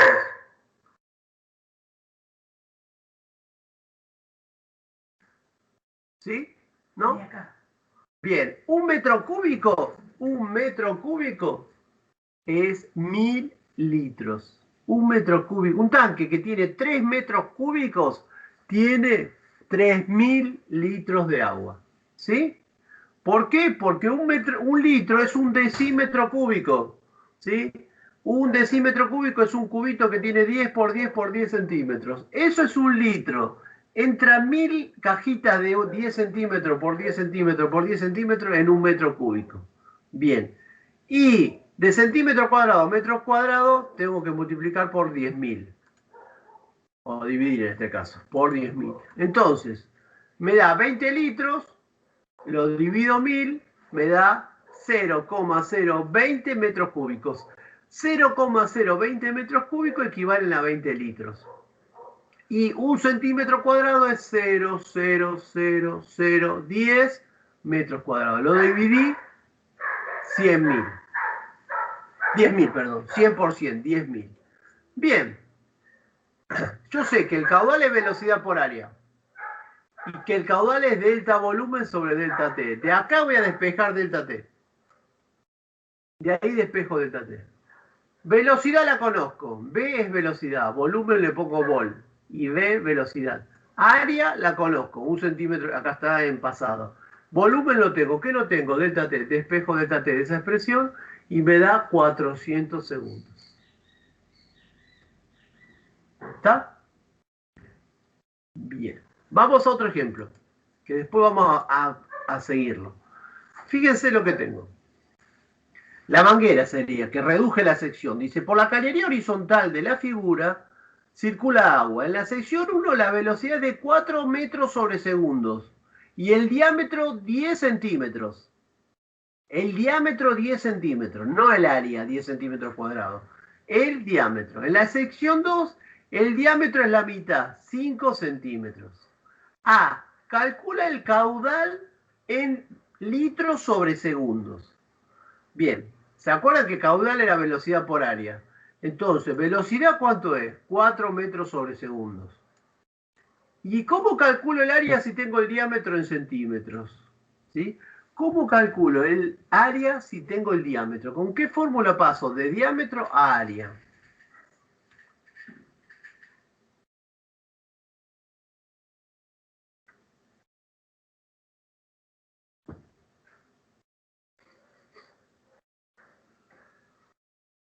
Todos son cosas de la secundaria, ¿eh?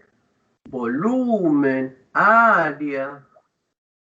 Esos 4/3 de pi por r era el volumen de una esfera. Y yo estoy preguntando el área de un círculo.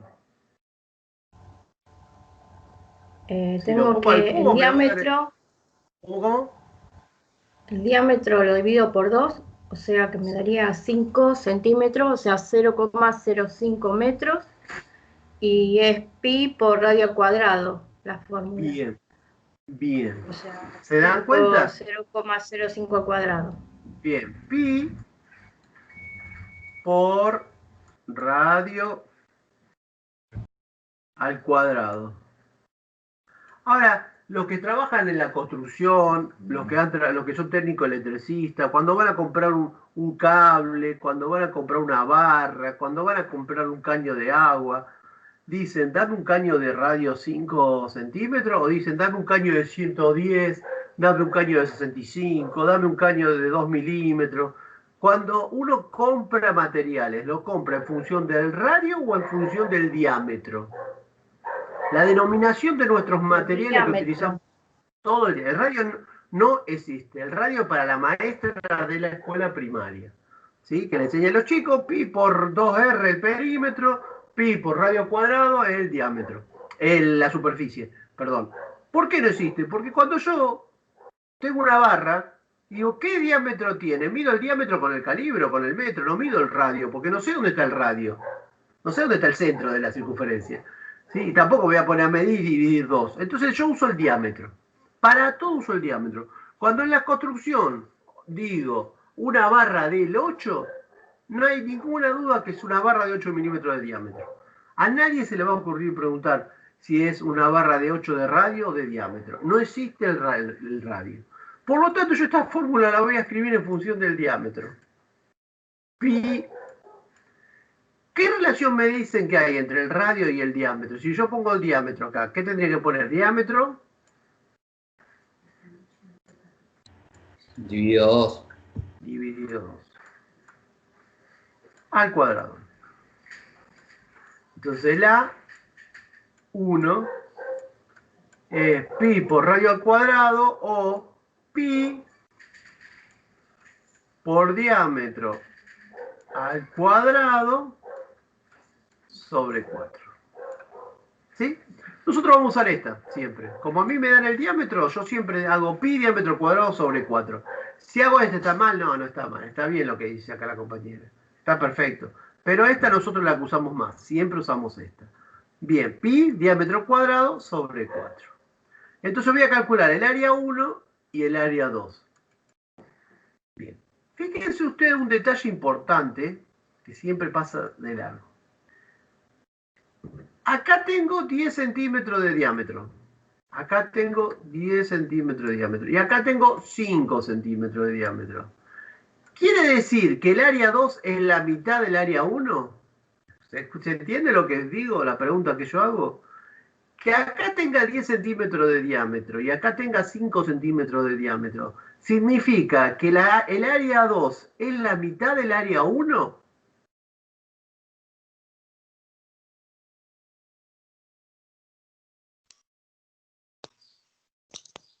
Sí, no y por qué. Sí. Sí, ¿por qué? Porque se va achicando el diámetro. Pero puede ser más de la mitad. No, dice Pedro. No, ¿por qué, Pedro? Miren esto. Yo voy a intentar dibujar una circunferencia que nunca me sale con el mouse. Piensen, ustedes denme en el changüí que yo estoy dibujando con el mouse. Esa es la circunferencia.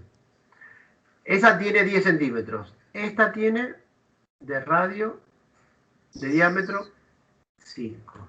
¿Esta cuántas veces entra acá adentro? ¿2 veces o más?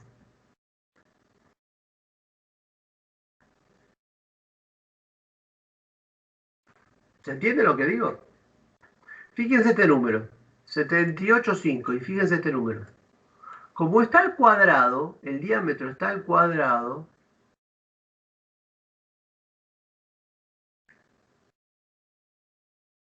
¿eh? ¿Qué me dice? No entendí. Espere que lo vamos a leer de nuevo, ¿eh?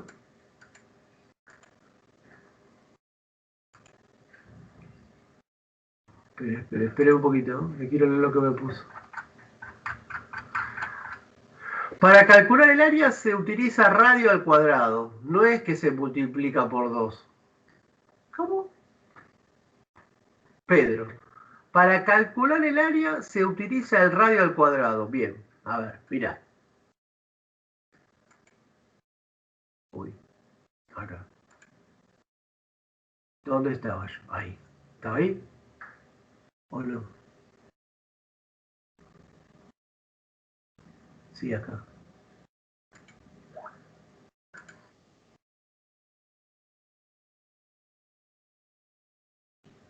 O sea, yo no alcancé a leer, Pedro, pero contestame esto. Yo lo que te pregunto es esto. Si el diámetro acá es la mitad, el área 2, ¿es la mitad o no es la mitad? ¿Eso no es la mitad? No. Bien. ¿Qué relación hay entre el área si es la mitad? ¿Cuántas veces entra esta en esta grande? 1, 2, 3, 4. Si yo hago esto, fíjense acá, este número es 4 veces más grande que este. ¿Por qué? Porque acá dice 100 al cuadrado y acá dice 5 al cuadrado. Si no hubiera sido al cuadrado, sí hubiera sido el doble. Pero al ser al cuadrado, 100 al cuadrado, 10 al cuadrado es 100 y 5 al cuadrado es 25. ¿Qué quiere decir? Que el doble al cuadrado es 4 veces la relación, porque este es 2 veces el radio. ¿Sí? Entonces, 2 veces el radio y el 2 al cuadrado significa que si el diámetro es la mitad, el área es 4 veces más chica. ¿Sí? Por eso, si ustedes se fijan, una barra del 10, compro una barra de acero del 10 y me dicen vale 100 pesos, no sé cuánto, 100 pesos, suponete. Bueno, Una del 12, 150. Pero ¿cómo tanta diferencia? Del 10 al 12, ¿por qué tanta diferencia? 145, 100, 145.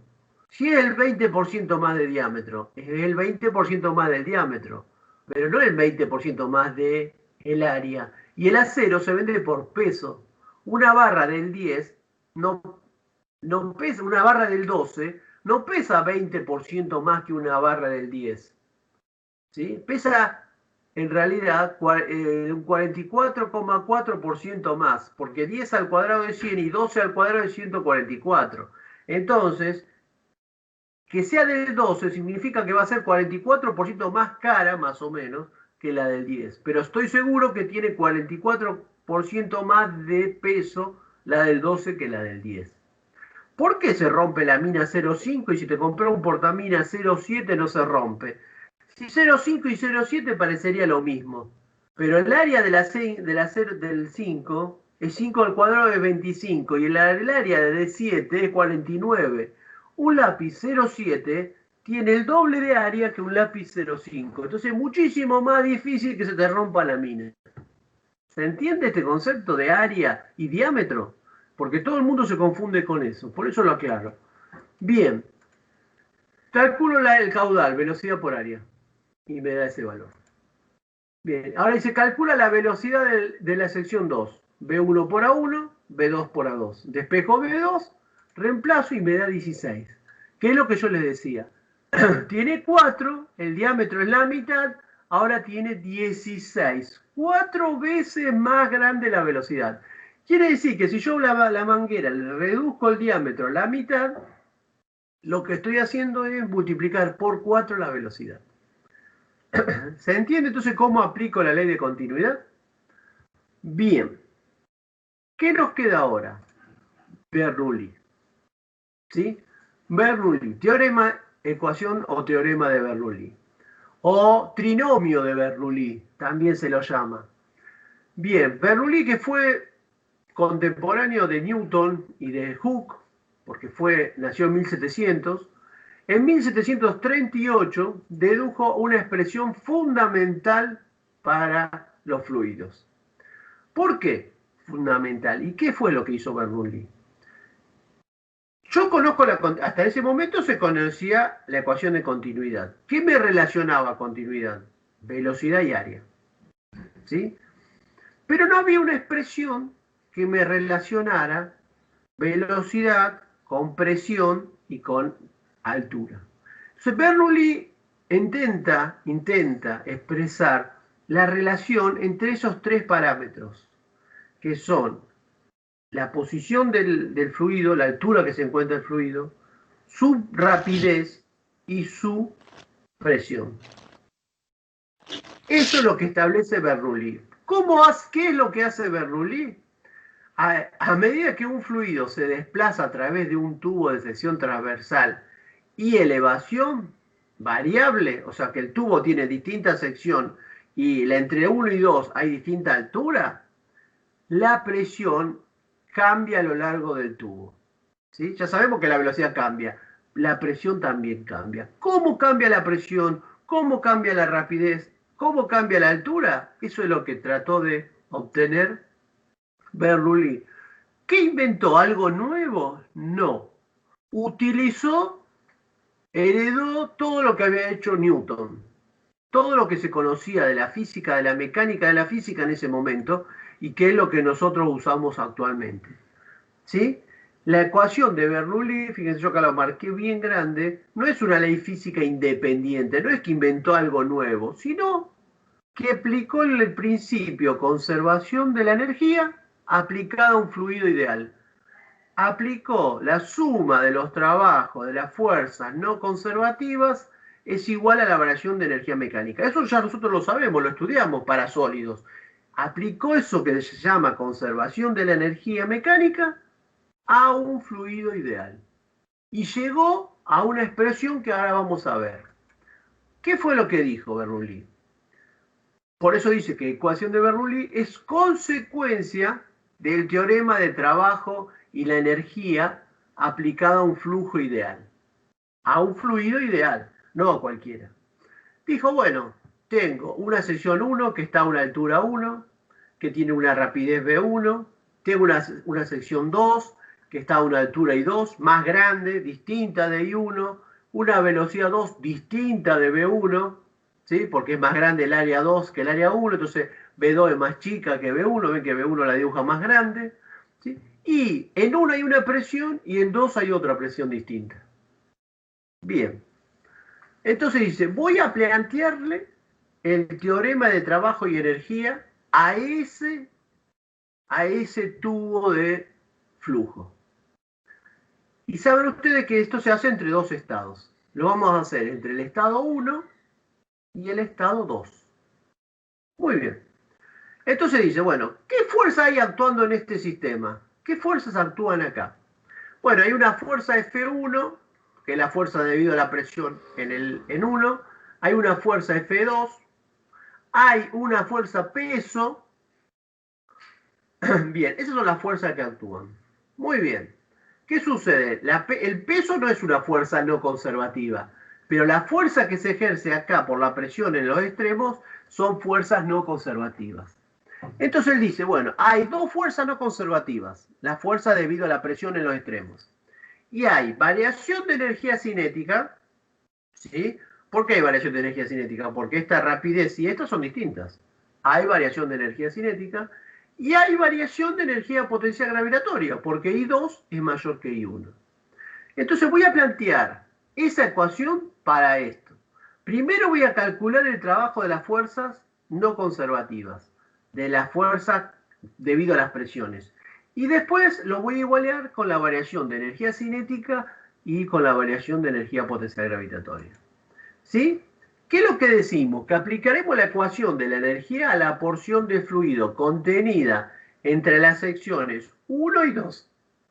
Esto es 1, esto es 1 y esto es 2. El fluido comprendido entre la sección A y B, el fluido que está en esta sección, y que en un tiempo delta t pasa a estar comprendido entre A' y B, entre B y B',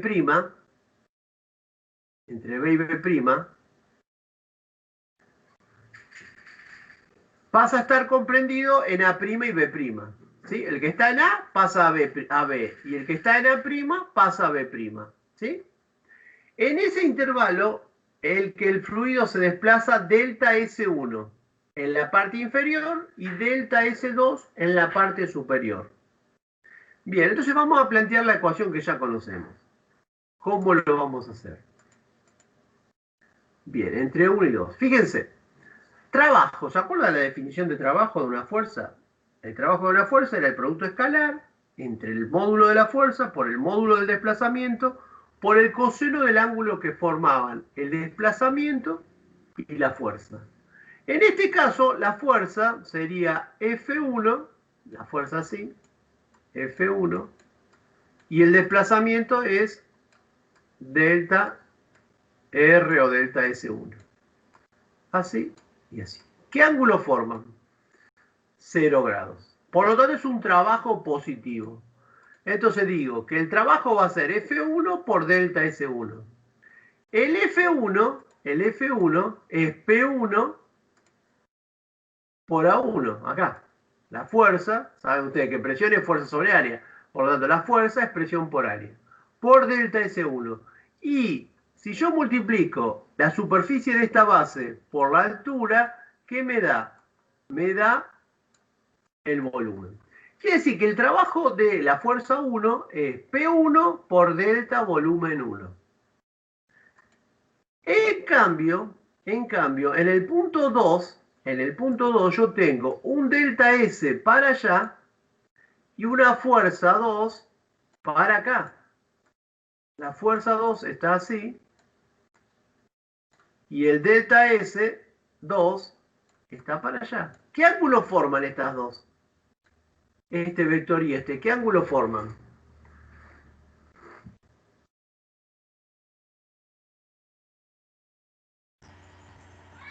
¿180? 180. Por lo tanto, ¿es un trabajo positivo o es un trabajo negativo? Negativo. Negativo.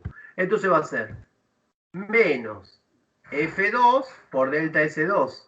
F2 es P2 por A2. Y A2 por delta S2 es delta volumen 2. Como el líquido es un fluido, el fluido es un fluido ideal, es incompresible, la densidad no varía. Por lo tanto, el volumen que se encuentra en la sección 1 va a ser igual al volumen de la sección 2. Por lo tanto, el trabajo de P, el trabajo total de la fuerza no conservativa de estas dos fuerzas va a ser P1 por delta volumen menos P2 por delta volumen. ¿Sí? Bien, ese es el trabajo de las fuerzas no conservativas. ¿Cuánto vale la energía cinética, la variación de energía cinética? Ya lo sabemos, es un medio de la masa por la velocidad 2 al cuadrado menos un medio de la masa por la velocidad 1 al cuadrado. Bien. ¿Cuánto ¿Puede vale? darse que la sea positiva? ¿Qué cosa? ¿Puede ¿Puede darse darse? que la F2 sea positiva? No, siempre la presión va a ser como, va a estar para allá. En este caso siempre la presión va a ser para allá y la presión va a ser para acá. Son las presiones que se están ejerciendo sobre este líquido. No, Ah, siempre van a ser así. ¿Mm? Bien, ¿y cuánto vale la variación de energía potencial gravitatoria? mgi2 final menos mgi1. Bien, menos. entonces ahora lo que planteo es toda la ecuación. Toda la ecuación. Acá en la suma de los trabajos de la fuerza no conservativa pongo lo de la pantalla anterior. Y en variación de energía cinética pongo esto. Y en variación de energía potencial gravitatoria pongo esto. Entonces me queda esto. P1 por delta volumen, era lo de antes, menos P2 por delta volumen, igual a un medio, todo eso. Y lo que hago, lo que hizo, no yo, sino Bernoulli, dijo, lo voy a dividir miembro a miembro, término a término por delta volumen. Y le quedó esta expresión así. Entonces, cuando me queda esta expresión, yo digo, bueno, este volumen y este se van. Este volumen y este se van. Y acá me queda masa sobre delta volumen, masa sobre delta volumen, masa sobre delta volumen, masa sobre delta volumen. ¿Qué es masa sobre delta volumen? Densidad del fluido. Por lo tanto, esto queda así. Esta ecuación queda de esta manera. ¿Qué hago ahora? En el primer miembro agrupo lo que tenga, lo que sea en el estado 1, y en el segundo miembro agrupo el estado 2. Y me queda esa ecuación. Esta es la ecuación de Bernoulli. Esta es la ecuación de Bernoulli, que ahora la vamos a analizar en profundidad. Pero esa es la expresión de la ecuación de Bernoulli. Fíjense, ¿qué tiene la ecuación de Bernoulli? Presión, presión absoluta, energía cinética por unidad de volumen, energía cinética por unidad de volumen, ¿ven? Esto es un medio de mv cuadrado sobre volumen, la energía cinética por unidad de volumen, energía potencial gravitatoria sobre unidad de volumen. Pero ¿qué relaciona? La presión, la rapidez y la posición. Consigue una ecuación donde plantea que puede igualar entre dos puntos y relacionar presión, rapidez y posición. ¿Sí? La ecuación quedaría de esta manera. ¿Por qué constante? Porque si el líquido, el fluido, es ideal, en todos los puntos de ese fluido tiene el mismo, la suma de los tres términos de ese trinomio de Bernoulli da lo mismo. No es siempre igual la velocidad y la altura. Varían las tres o dos de ellas, pueden variar, pero la suma de las tres se mantiene constante. Lo mismo pasaba cuando yo tomaba un cuerpo y lo tiraba para arriba. Cuando yo tiraba un cuerpo y salía de mi mano tenía mucha energía cinética y cuando llegaba a la altura máxima se detenía y no tenía energía cinética. Pero la suma de la energía cinética y la potencial gravitatoria en todos los puntos era igual, ¿sí? Bueno, acá la suma de la presión absoluta de la energía cinética por unidad de volumen y de la energía potencial gravitatoria por unidad de volumen en todas las secciones se mantiene constante para fluidos ideales. Se mantiene constante para fluidos ideales. ¿sí? La suma de esos tres términos, por eso se le llama el trinomio de Bernoulli. ¿Sí? Y lo que yo dije recién está aquí expresado. La ecuación de Bernoulli establece que la suma de la presión, la energía cinética por unidad de volumen y la energía potencial por unidad de volumen tiene el mismo valor en todos los puntos a lo largo de una línea de corriente. También se dice que, también podemos llamar que P es la presión absoluta. Un medio de ρ por B cuadrado es la presión dinámica. Y ρGI es la presión manométrica. ¿Sí? ¿Se acuerdan que la presión manométrica era ρGI? Bueno, de ahí está expresada. Entonces, o la presión estática también se le llama. Presión estática, presión dinámica y presión absoluta. Se mantiene constante a lo largo de toda la cañería. Cuando yo tengo que plantear la ecuación de Bernoulli, lo tengo que hacer en una línea de corrientes. No lo puedo hacer en cualquier punto. Y lo voy a hacer entre dos estados. Piensen que Bernoulli salió de plantear la suma de los trabajos de las fuerzas no conservativas era igual a variación de energía mecánica. Cuando yo resolvía problemas de ese tipo, hace poquito, hace 20 días, resolvíamos problemas de esos, ¿qué hacíamos en la resolución que están en los videos? Plantear un estado 1 y un estado 2. Un estado inicial y un estado final. Entonces, en el estado 1 tenía tal cosa, en el estado 2, bueno, acá lo mismo. Acá yo voy a elegir 2 puntos, 2 estados de una línea de corriente. ¿Sí? Yo tengo una cañería que viene así, vamos a suponer, la cañería viene así, así, así, así y así. Bueno, planteo entre este punto y este. Entre este punto y este acá que sale. Entre este y este. Siempre entre un punto y otro. ¿Sí? Ahí planteo la ecuación. Tengo que tener muy claro en qué punto lo planteo. Y esos puntos tienen que ser una línea de corriente. Si yo tengo un depósito así, que sale así, y acá tiene otro caño que sube así, y sigue, y sale acá el agua, hasta acá hay agua, y hasta acá hay agua, yo no puedo plantear, yo puedo plantear entre este punto y este, entre ese y este, no puedo plantear entre este y este. ¿Por qué? Porque el líquido no hace esto, el líquido no está circulando así. El líquido está circulando por acá. Entonces no puedo plantear entre este punto y este Bernoulli. ¿Sí? No. Tengo que plantearlo entre dos puntos que sean línea de corriente. ¿Está? Veamos ejemplos. 3 ejemplos y terminamos por hoy. Y un problema y terminamos por hoy. Esa es la ecuación. ¿Sí? Esa es la ecuación. Acá B minúscula, la tengo que cambiar. Bien, ¿qué digo yo? ¿Qué es esto de la constante? Que en el 1, estos 3 sumados son iguales que en 2, son iguales que en 3, son iguales que en 4. Ahora fíjense acá, y 1, y 2, y 3, y 4, ¿son iguales? No, el I no es igual. ¿Qué quiere decir? Que si se modifica el I, se debe modificar B y se debe modificar la presión.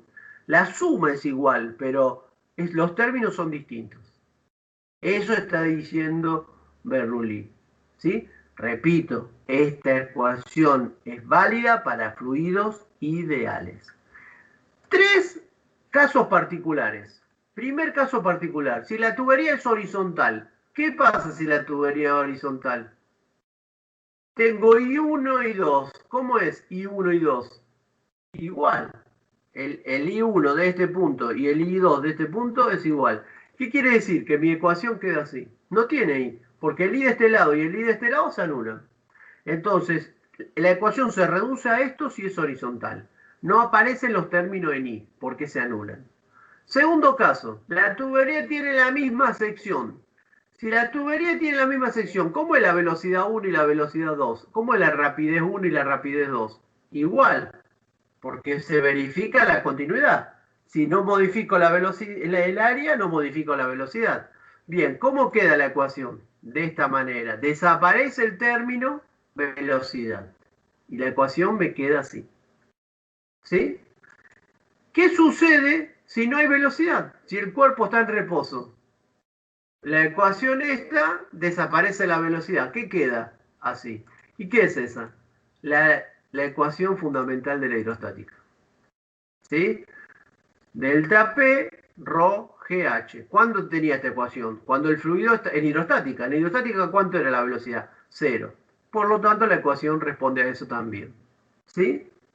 O sea que la diferencia de presión entre este punto y esto, al no estar en movimiento, es la densidad del líquido por G por SH. Lo que habíamos dado al principio en hidrostática. Bien, un problemita y terminamos. El mismo problema que hicimos antes, que calculamos la rapidez. Ahora quiero calcular la variación de presión. ¿Sí? ¿Se acuerdan que B1 era 4 y B2 era 16? Acá ven que yo lo dibujé grandote B2 y chiquita B1. Porque esta es mucho más grande que esta. ¿Por qué esta es más grande? Porque el área es más chica y se sigue. No es que Bernoulli reemplaza continuidad. Yo voy a resolver el problema con continuidad y Bernoulli, con esas dos ecuaciones. Esas dos ecuaciones son las que resuelven los problemas de movimiento de fluidos. Nada más que esas dos ecuaciones. Bien, ¿qué me pide que calcule? La diferencia de presión entre 1 y 2. ¿Cómo lo hago? Partiendo Bernoulli. En esa ecuación, I1 y 2 son iguales, se anulan. Por lo tanto, la ecuación queda así. Y lo que hago es plantear la diferencia de presión. Lo ordeno un poquito. ¿Sí? Lo ordeno un poquito. Puse 2 veces lo mismo, no sé por qué. Bien, ahí lo ordeno un poquito. Me queda así. Reemplazo. Calculo. Me da 120.000 pascales la diferencia de presión. Bien. ¿Puedo calcular P1 y P2? No, no puedo. ¿Por qué no puedo? Porque tengo una ecuación y dos incógnitas. Lo que puedo es calcular la diferencia de presión. No tengo una herramienta que me determine calcular la presión en 1 y en 2. Sé que la diferencia es así. Pero también sé que la presión 1 es mayor que la presión 2. ¿Sí? Si yo miro acá, la presión 1 es mayor que la presión 2. ¿Por qué la presión 1 es mayor que la presión 2? Porque si yo me fijo en esta ecuación acá tachando esto y esto no está. ¿Qué pasa? Acá este valor B1 es más chico y este valor es más grande. Para que esta igualdad tenga validez, este valor tiene que ser más grande que este. ¿Sí? Entonces, el valor de la presión 1 tiene que ser más grande que la presión 2. ¿Por qué esta presión es más grande? Porque la velocidad es más chica. Entonces, si la velocidad es más chica, la presión es más grande. Acá la velocidad es más grande, la presión es más chica. ¿Por qué? Porque la suma entre la relación de la presión y la velocidad se mantiene constante. Por eso, siempre se dice que, de acuerdo a Bernoulli, menor velocidad es mayor presión. Mayor velocidad es menor presión. ¿Y esto de que mayor velocidad es menor presión, menor velocidad, mayor presión? Esta relación de que si yo aumento la velocidad, reduce la presión, es algo que tiene un montón de aplicaciones que vamos a ver la semana que viene. Pero, por ejemplo, una aplicación es la sustentabilidad de los aviones. ¿Por qué los aviones van a 10.000 metros de altura y no se caen? Si tienen un peso grandísimo. ¿Sí? Bueno, por algo que es la sustentabilidad. ¿Quién da la sustentabilidad? Las alas del avión. El diseño de las alas del avión, que ya vamos a ver la clase que viene, está hecho de una manera que se genere por diferencias de velocidad entre la parte superior e inferior del ala, que se está moviendo a una gran velocidad, que es la velocidad con que impulsan los motores del avión para que vaya para adelante, ¿sí? Porque las 4 fuerzas que tiene un avión son el peso, la sustentabilidad para arriba, el motor que lo empuja para adelante y la fricción para atrás. ¿Sí? Si se rompe el motor y se para, se cae porque al no haber velocidad sobre el área, no hay más sustentabilidad. ¿Sí? Bien, la sustentabilidad se genera por el principio de Bernoulli. Lo vamos a ver la próxima clase. Bien, y con eso damos por terminado la clase de hoy. Les quiero mostrar a los alumnos que llegaron tarde que hay un taller para los alumnos que tengan duda en rotación, movimiento armónico y fluido, que van a dar 3 profesores de la facultad para los alumnos que tengan dudas sobre estos temas, para tener, después de todo